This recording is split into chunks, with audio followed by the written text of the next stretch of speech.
Hello and welcome to the show. Today we have Dr. Kevin Gazzara, CEO of Magna Leadership Solutions, management and leadership expert, executive positive intelligence coach, professor at 5 universities, speaker and author of The Leader of Oz. Kevin worked for 18 years at Intel Corporation in positions from program and product management to leadership development. He holds a BS in Commerce and Engineering, an MBA and Doctorate of Management in Organizational Leadership. So, Kevin, welcome to the show. Thank you so much, Ben, for inviting me here and giving me the chance to share some knowledge that hopefully will be useful for your listeners. Great. So how did you I guess what's your story for let's let our listeners know how did you get to being in consulting now, right? Yeah, well, originally I was kind of born and raised in the Philadelphia area. And as you said with my bio, I did my undergrad in engineering and business, and always liked the techie stuff. But I also liked the people stuff. When I was studying at Drexel, that gave me the opportunity to do a little bit of both. So I started in the technical side in engineering and product management and so forth. And then when I had the opportunity to move to Intel, I joined Intel in 1989 actually a customer marketing engineer.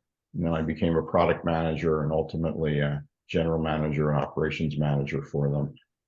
But when I was there, first of all, Intel is a great company, wonderful learning organization. And as a manager, you had to teach 40 hours a year. So they based a lot on kind of your ability to help others. And what I noticed when I was there, in addition to doing all the running the design teams and so forth, was I really, really liked teaching and management leadership. I seemed to be particularly good at. So it piqued my interest, and ultimately I moved from what a lot of my tech friends would say the dark side of engineering, or moved over to the dark side of HR from the tech side. So the last 10 years there, I managed Intel University and their management leadership development programs for the world. We used to do 2,500 managers and leaders a year in 10 different countries. And when I retired from Intel in 2007, we had just finished training our 40,000th manager. So I kind of found a passion for that and went back to school and did all my doctoral work in that. And that's what I've been doing for the last 25 years or so. Nice. So how do you build and sustain highly engaged teams? Well, I think the thing that every manager wants. And what we found, we have something called the Leading Forward Academy. It's a 6-month program. It's very customizable to lots of different organizations. We focus primarily on medium to large organizations for the program. And we give them the basic tools for building highly engaged and sustainable teams. I would say there's lots and lots of different things that you can do. Let's talk a little bit about kind of the fundamental elements that are necessary. So, the first thing is that, we try to help people either through our coaching or through our programs to really build leaders. And a lot of people will think that, you're either born a leader or you're not. And to a degree, that's true. There are certain people that are born with kind of innate talent to relate, to motivate other individuals to create these great environments. But I would say a majority of the people that we work with, generally good people, good intent, don't have a natural talent or haven't been born with this natural talent. And it's really a skill that you can develop. And that's what we do. We try to help, particularly technical people. I come from a technical background. A good portion of the managers that we work with are technical managers. They're people that are technical experts that happen to be in management and doing the people part. Usually they don't get any training kind of coming into that. You figure, hey, you're a great software designer. You've done that for 10 years. Yeah, here's a team of 10 people. So, Oh man. yeah, so that's normally what happens. And, they realize that, hey, this whole management leadership stuff, probably just like I trained in doing, coding and software development or project management, I probably should get some training there. So we go in and try to help them do that. And there's some foundational pieces, to become a great leader, right? People are people watchers, right? So you have to kind of lead by example. All of our programs are based around kind of a servant leadership model, where you're basically there to, make other leaders, right, more than yourself. The best leaders really build other leaders. And a couple of the foundational pieces to answer your question, to build the teams, is that we've done some interesting research with my original business partner, Dr. Ali Lakhani. We looked at about 1,200 different managers and leaders around the world in 47 different countries. And what we found from the research was that there's one element that shows up in every country that people will evaluate leadership or leaders in a very positive way. And it's universal throughout the world, regardless of your language or where you're located, your ethnicity or background, whether it's technical or non-technical.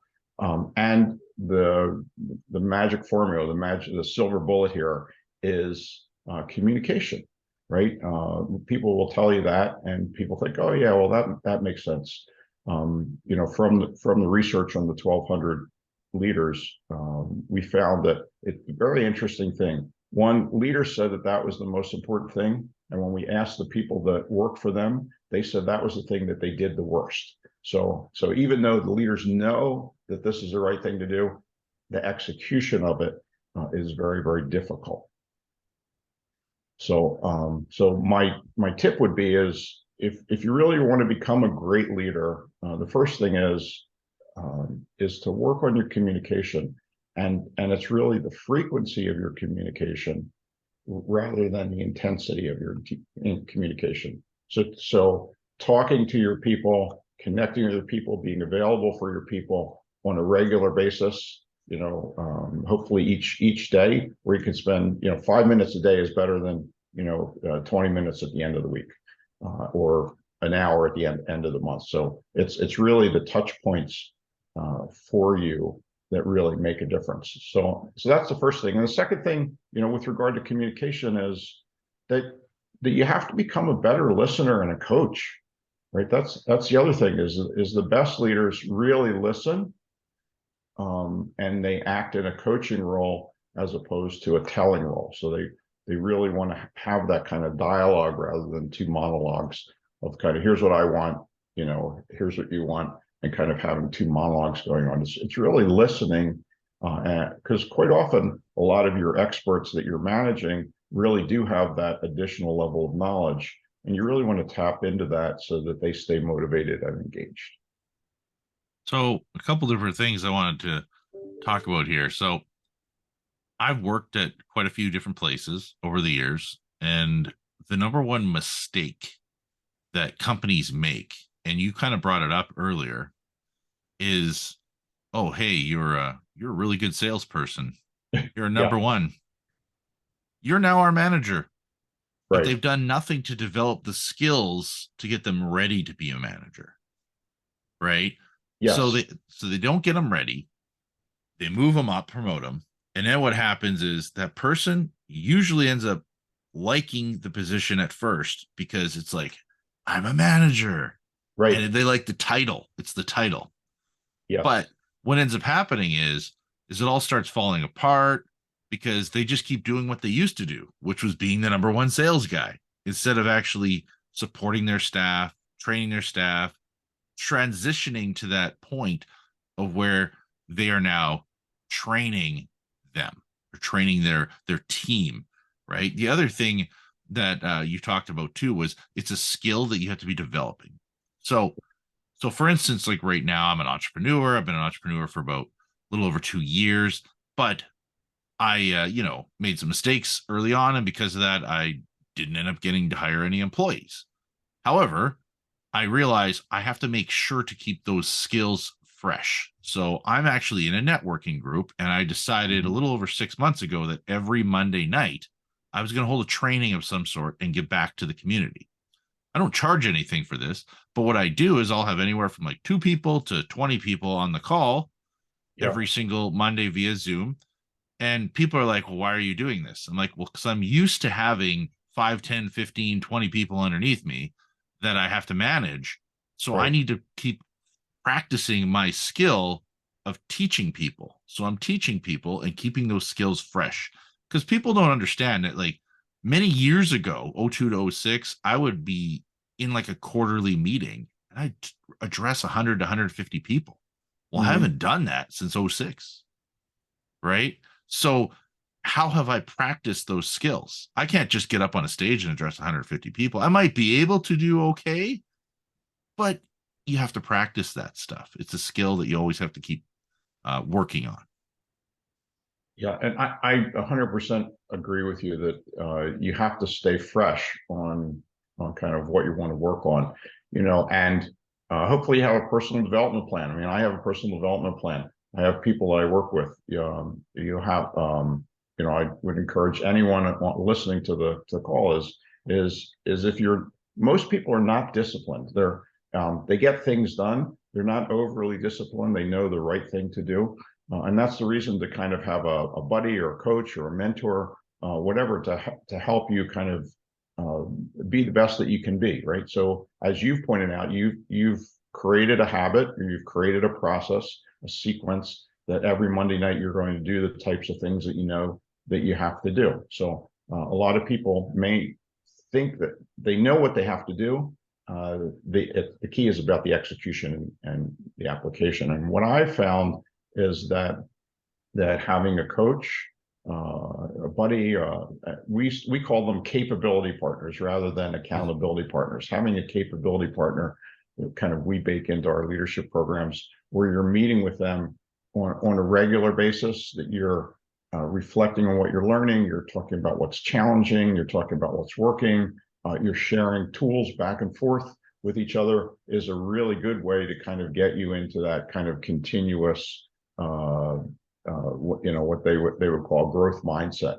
And by doing that, you can create this what's known as a reinforcing cycle, which moves in a positive way. Where the more that you do that, you recognize, hey, the more I want to do that. And once you kind of get that, it's like a flywheel effect. Once you kind of get that flywheel going, you just slightly touch it like you're doing just on a Monday night and doing the kind of things that you know are right, and you're building your skill, and it's happening over time. And as you've kind of recognized, it's that repetition, rather than doing this like, well, once a quarter I'm going to do this, or once a year I'm going to do this, as you're doing it on a regular basis, and that's really building that mental muscle and the skill. So anybody can do it.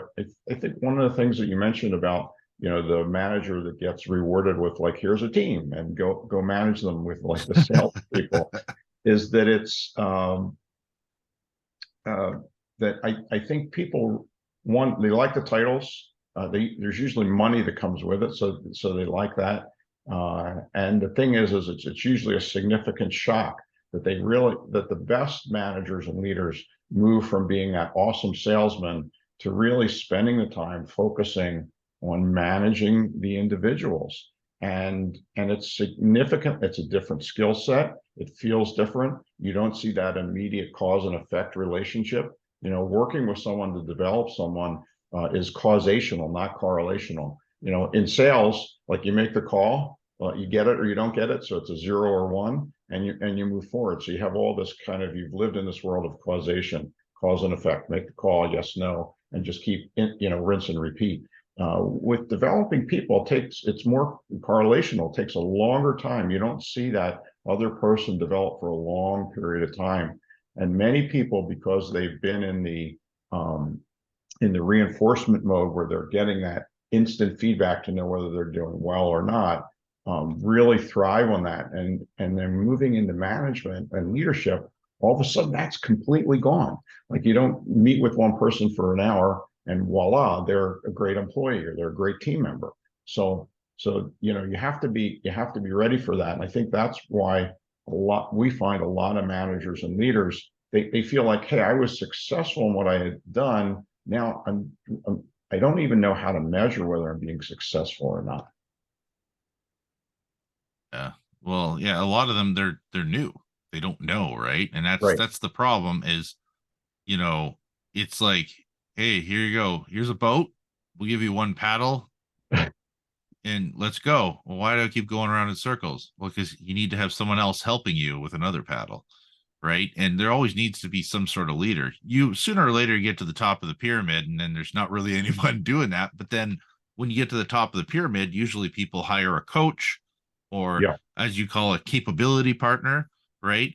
They would Hmm. hire somebody who is going to, they can maybe sometimes it might be for venting, like, hey, I don't understand how I get through to these people. Like, come on, you just keep doing what you got to do every single day. And like, you're right, you know what, I'm just overthinking it. But Right. you need all those little things that's what pushes you to that next level. What happens is a lot of people don't end up hiring that coach, or they don't end up hiring that person when they get to the top of the pyramid, and then when they get stressed out about something, they take it out on the staff, and then it starts ruining your culture, and you end up having other challenges. So Yeah. Yeah. go ahead. Go ahead. No, that's fine. I was actually gonna Transition over yeah. So you just triggered a thought. go ahead. One of the original, probably the first consultant I ever worked with was a guy by the name of Bill Daniels back in the early 90s. He was a consultant for Intel. Brilliant guy. Wrote a book called Breakthrough Performance, which is an excellent book if anybody wants to really understand how to create high performing organizations and teams, and highly productive teams. It's really a focus on productivity. And Bill said something to me back in the 90s that really stuck with me. He said, the best organizations recognize that when you move into a management role, that your role is to manage. You have to stop being the super individual contributor and then managing on the side. And the best managers really move into a management or a leadership role, and that is their focus. And even though that they know that they can do things faster, better, cheaper than a lot of the employees, because they have that degree of expertise, is that they have to leave it behind. And really, your job is to build better managers and better leaders and a team. And it means that you have to stop doing a lot of the stuff that you have doing. And most people are not ready for that, shock as you've been thrown into the cold water, where you've had that really nice feedback mechanism of like, I'm successful, I'm successful, I'm successful. And then all of a sudden now everything is um, very amorphous. So that's the first thing is you're probably not going to get there on day one. Your goal as a manager and leader should be that should be your 100% job, and it shouldn't be, kind of doing management on the side, which is what we find is a good portion of what managers are doing. So when I worked at Best Buy, 02 to '06, they always would say, your goal is to do nothing. And I'm like, huh? You're gonna pay me to do nothing? Yeah. What? It was like confusing at first, like, these people are crazy, right? But the whole goal is, and you look back at it, is the whole goal is technically, if you were an entrepreneur, your goal is to replace yourself, right? You want to Yeah. have Mm-hmm. people doing your jobs, right? And what I did at Best Buy, and I did it multiple times, is I actually had it so that everybody was literally doing the jobs, and it got to the point where people weren't dependent on me. The thing was, as I was so young, I was still, 24, 25, 26 kind of age group, right? Yeah. And I want challenges. So it's like, boom, I've hit the challenge. I'm winning all the awards. Okay, on to the next promotion. Oh, we're not looking at promotions for another year. And then the year goes by. And then, oh, we didn't decide to do any certain expansions. So, okay, so there's no promotions available. Mm-hmm. Okay, so then what I did is I moved on because I Yeah. felt that there was nothing more for me at that stage in life because I wanted more. And I ended up at another company where I learned how to do purchasing, and I learned how to do inventory management for that company. And I got into a general manager role. So now I was, in charge of about 15 employees and in charge Hmm. of inventory for 2 stores. And, so now, you end up with a lot more different responsibilities. Looking back at everything, you make decisions in your life, and it was all development. No one was really coaching me at that job. A lot of it I learned on my own, but not Hmm. everybody really um not really everybody. A lot of that I took the skills from Best Buy and applied it there because they were really good in those years. I don't know how they are now at developing leaders internally. Yeah, you've kind of triggered a little story that I can tell the listeners is, when I was managing at Intel, and I would get a new employee, whether it was an external employee, to the team, or whether it was an internal employee that transferred over, I had the same conversation with all of them. It was a little bit of a shock to their system, and it's something that really worked well for me. And I would encourage the listeners to, if you're managers, to do the same. Is that the first conversation was with the new employee would be is uh, I don't want you working for me, 18 months from now. You're not going to be working for me for 18 months to 24 months from now. My goal, starting today, is to develop you so that you have the ability either to take my job or to move into a better job, right? And so it's not that I don't want you here. It's I want to give you the opportunity to really make a larger contribution, not only to the organization but to yourself. So that was the first thing that I that I mentioned to them. Was always a little bit of a shock. And then the second thing I said is day one, you need to think at the next level, right? You need to be thinking, even though you may not have a leadership title or management title, is you need to be thinking of like, what would Kevin do? Or what would that other manager, that matrix manager that I'm working with, what would they do? How would they think? What would be their approach to do that? And you need to start acting as you're at the next level. So when the next level comes, it's no big deal, and then you can restart the process. And the one of the things that I found that was incredibly important was that I would meet, depending on the size of the staff. I had small staffs of 3 or 4 people to ones up to 20 people, depending on how much time you have. I had 2 one-on-ones with them on a regular basis. The first one-on-one was a performance one-on-one. How are you doing in your job? I need to give you feedback on what I'm hearing and what I'm seeing. How you're meeting your deliverables. Are you meeting all your deliverables? Are they the right quality? And are they at the right pace? Right. So one of the things we teach in our programs is that best communicators have 3 elements.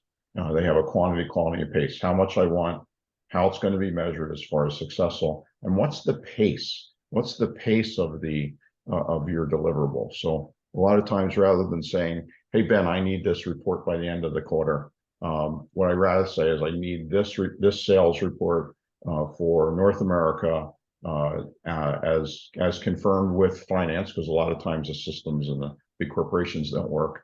And I know there's 5 pieces. Excuse me. There's 5 pieces for the report. Maybe, or I need it for the next 5 weeks. Is you're going to give me a draft of each piece, 1 piece per week. So the 5th week we have it completed. So I've added that kind of quantity, quality, and pace, and then I've given you the ability, the system, to measure your performance.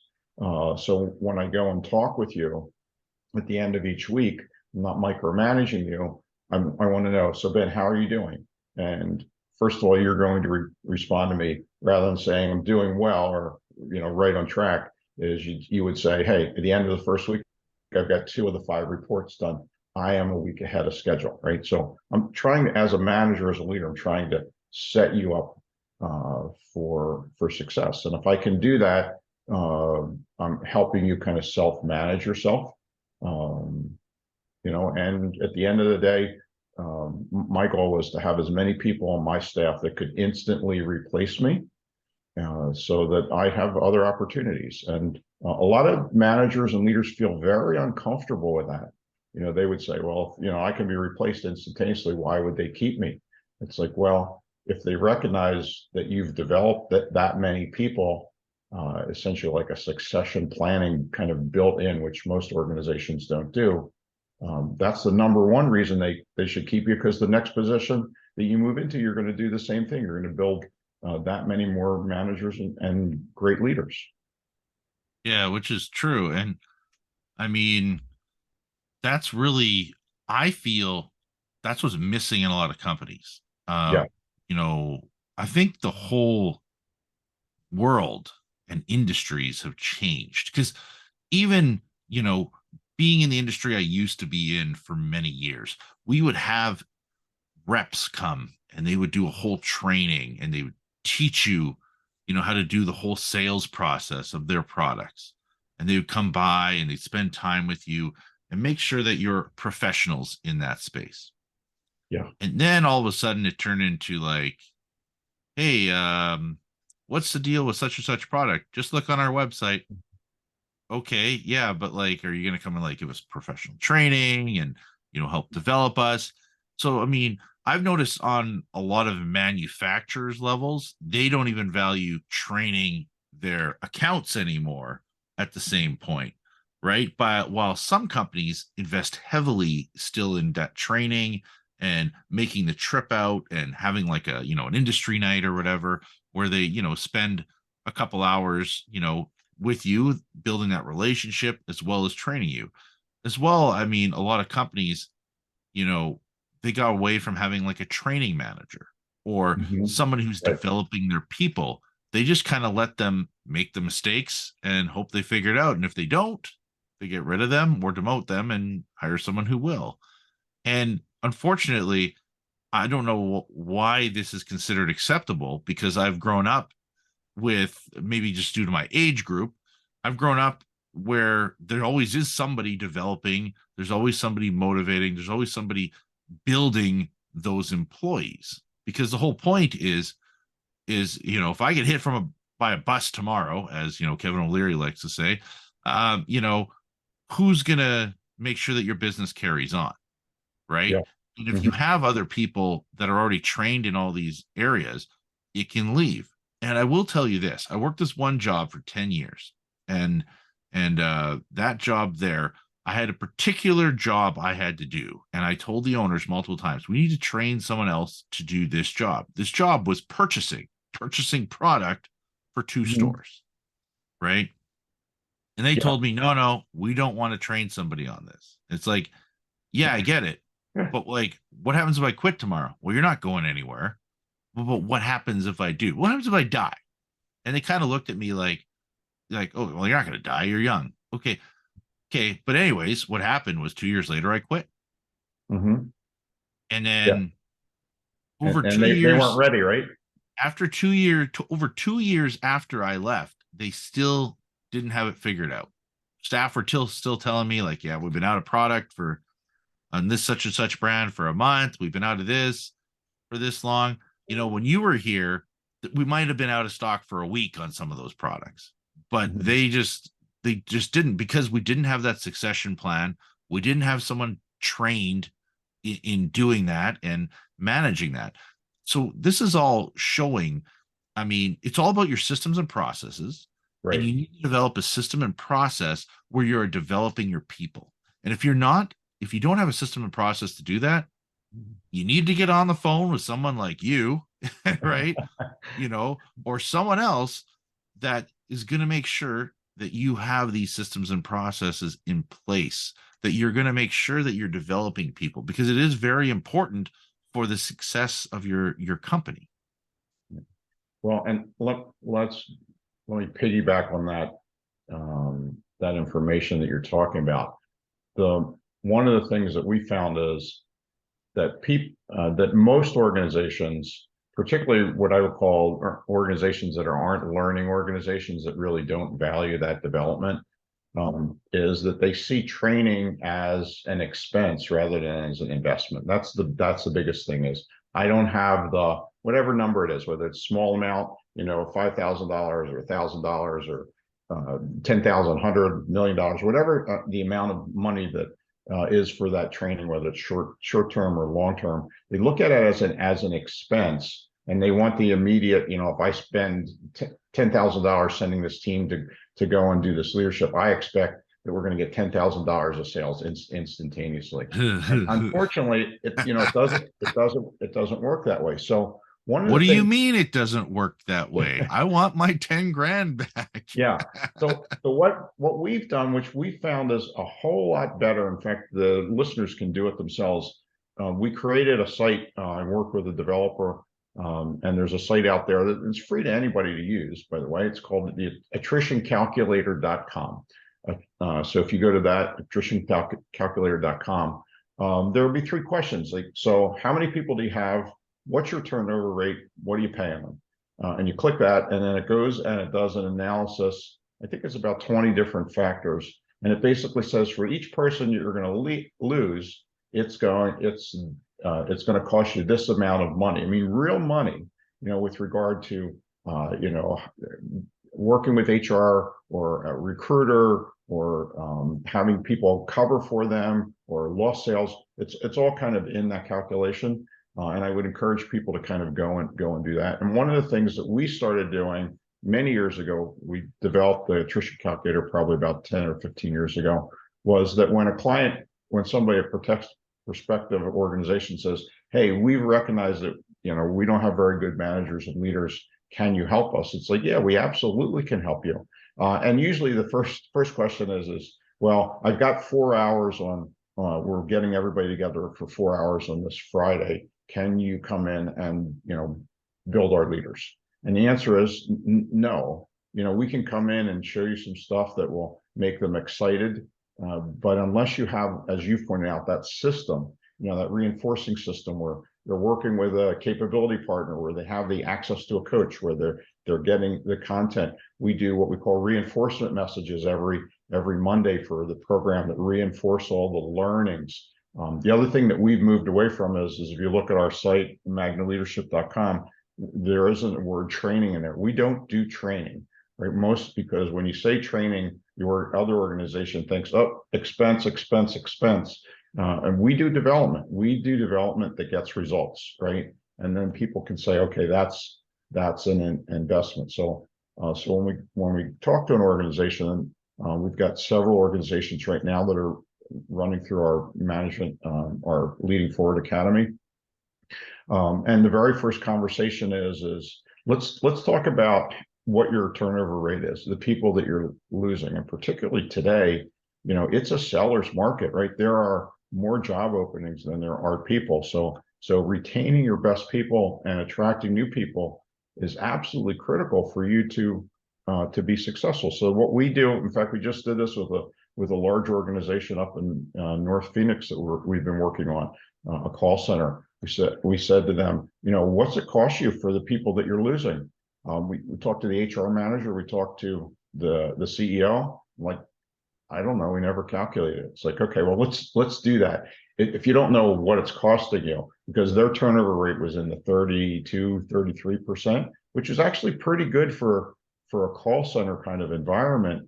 But when you're losing a third of your employees every year, man, and it takes about 2 years to get them up to speed, you're constantly behind the 8 ball. So we went in, we said they were losing about, with their turnover, it was costing them about $7 million a year, with real costs for Pocket change.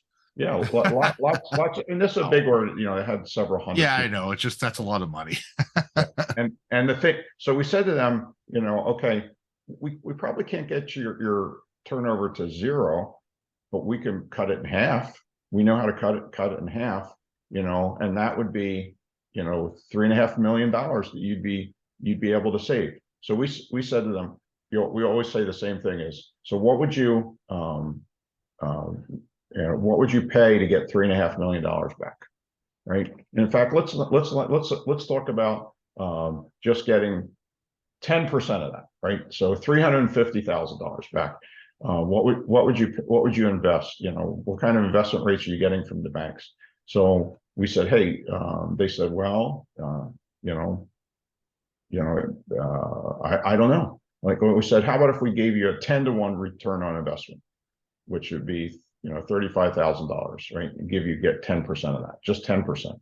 Now, if you invested 35 and we're going to guarantee you get 350 back, and more likely like 700 back, would you make that investment? And if the answer is no, then we like, okay, we're not a good fit for each other. But so if you don't want to spend 35 to get 350 back or 700 back, then we're probably not a good customer match for you. So that's the deal is this is the money. So that's the price for the program. It's $35,000. Ready? Go. Right. So this is, it's actually interesting, um, exactly what you're saying here, because a couple different angles here. A lot of times people fire employees because they make a mistake. And instead of using it as a teachable point of view for all of the staff, they get rid of them. But let's say that person's been with you for 5 years and you have all the training for the last 5 years. They understand your systems and processes and all that, but they made a mistake. And let's say, for instance, this company's losing $7 million a year, right? Right. Let's say it cost you $1 million. And it was, it sucks, cost you $1 million. You go and you fire that person and they're gone. But let's say, what if you kept that person and then taught every single staff member how to not make that same mistake that just cost you $1 million, right? Because most likely that staff member is probably never going to make that same mistake again. Absolutely. Yeah. Well, and the other thing is if you demonstrate, now there's two reasons that they can make the mistake. One, they haven't been trained, right? So or they haven't been developed to do that. So that's the organization's fault. Or if they have been developed and they haven't been diligent, where they haven't had a kind of a management system really encourages them to do the right thing, and they've been lazy or not focused on what, that's a different message. Typically, it's because they haven't had the training, they haven't had the support, they haven't had the sounding board, the capability partner or the manager that's developing them, and quite often, I think we overtax all of our employees in general, right? That we give them too much, more than is possible, and then they have to make in the moment the decision on what to do or what not to do, and the level of importance. And they're juggling, the analogy I love to use is that they're juggling all these balls. And the key is we haven't told them which balls are the glass balls and which balls are the rubber balls. And probably the $1 million ball was probably one of the glass balls. And that's an area they should have focused on. And some of the other rubber balls that, might have been $5,000 or whatever, were ones that they should have dropped, and they didn't keep their eye on the glass ball. So as managers, one of the things we have to do is we have to be able to let them know kind of what the priorities are, so that they can make better decisions on their own, rather than having to come to the manager all the time of like, yeah, I have these 5 things to do, I'm not really quite sure. And typically what happens is they usually try to work on all 5 things, and they end up doing all 5 things like mediocre, or kind of crappy. And realistically, it's that one thing which led to the $1 million potential, that they spent the same amount of time on that they did all the other 4 things. Great. So we're just wondering here, we kind of are coming near the end of our podcast here, and wondering if you have any final words of wisdom for everybody, or some major advice for people who are looking to maybe hire a consultant, or looking at getting involved with someone like Leading Forward Academy. Sure. I think the best advice I could give everyone is, is today one day, or is today day one? You have to think about it as, the best time to plant a tree was 20 years ago. The next best time to plant a tree is today. And kind of using that philosophy is that you have to get started, right? It doesn't have to big. It doesn't have to be big. It doesn't have to be monumental. Is you have to figure out kind of where, excuse me, where do you want to be? How do I get there? And start the continuous process to be able to get there. So if you want to become a great salesman, or you want to become a great manager, or whatever, there's lots of things that you can do on your own. The thing that I know of is that if I don't have a system I'm getting into, whether it's going back to school, whether it's doing a certification, whether it's going to a training class, whether it's signing up for an online a program, if I don't have that structure, which we find is this case for most people, that typically if you give me a year to learn something, I'll take the full year, and most of the time I'm probably not going to even learn all of that by the end of the year. So you have to figure out what you want to do, and don't have a dozen things, because none of them will get done. Is really pick the ones that are ones that are the most important. Create a plan, make sure that it's very doable. All of us are way too optimistic. That's the one thing I've learned from all the executive coaching I do. Is people are overly optimistic of what they can accomplish, because they don't take into account what we used to call it Intel, which is KTBR, keep the business running.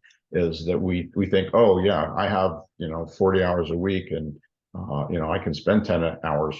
Well, you probably don't have that amount of time to spend on that, because everything is things that you don't plan for are going to pop up. So Oh be yeah. realistic about the amount of time that you have. And then the last thing is get a capability or accountability partner or a coach, right? Because they will help keep you on track. They'll help guide you when you go off path. And having someone, even if it's a coworker, a family member, a friend, whether it's internal or external coach, it doesn't really matter. The thing is start having the conversations today about where you want to be 3 to 5 to 10 years out. I had a 10-year plan. I had a great mentor and coach that I worked with for many, many years at Intel. And my goal was to retire at 50, to retire from the corporate world at 50. And I was very fortunate to be able to do that. But that never would have happened if I hadn't started the conversations. And it was for me, it was, when I was 40, I started having those conversations. And kind of you had to just keep following the plan and revisiting on a regular basis. And voila, when I hit 50, my financial advisor called me and said, hey, you're ready. Look for a sign from God of when's a good time to punch out. And it wasn't immediately when I was at 50, it was a little bit later, but there was a sign from God that said, now's a good time. Nice. Well, I appreciate you coming on the show and sharing your wisdom here today. It's been my pleasure. So how do people get a hold of you? Oh boy, there's lots of ways to get a hold of me. One of the things, the first thing I do every morning is I do 45 minutes of research, because that starts off my day. So I go read articles and books, and I'm a voracious reader, and lots of articles that I've written. So on social media, if you want good, really good vetted, read articles on management, leadership, team development, conflict, communications, those kind of things, we post them in several different places. You can follow me on LinkedIn, Kevin Gazzara, or you can follow me and then follow my organization. And we also have a business page on LinkedIn, Magna Leadership Solutions. If you want to follow me on Twitter, I think we've got running about 52,000 people on Twitter at the moment. You can follow me at Dr. Kevin, DoctorKevin, at Dr. Kevin. Or if you like Facebook is your thing, you can follow us there at Magna Leadership Solutions. We have a Facebook group, and we post all of these on a regular basis. We don't do Instagram. We do YouTube, so there's a bunch of short vignette YouTube things. Also, once again, Magna Leadership. You can follow us there. So follow us. Information is free. We're not going to spam you or anything. And if you, I think you'll find the information very, very useful. And if you are a manager and you have an organization, you like to transform your culture to really make it a learning culture, to fix a lot of the challenges that you have, you can just reach me, Kevin at magnaleadership.com. Awesome. Thanks a lot for coming on today. My pleasure. Thanks, Ben. Thanks.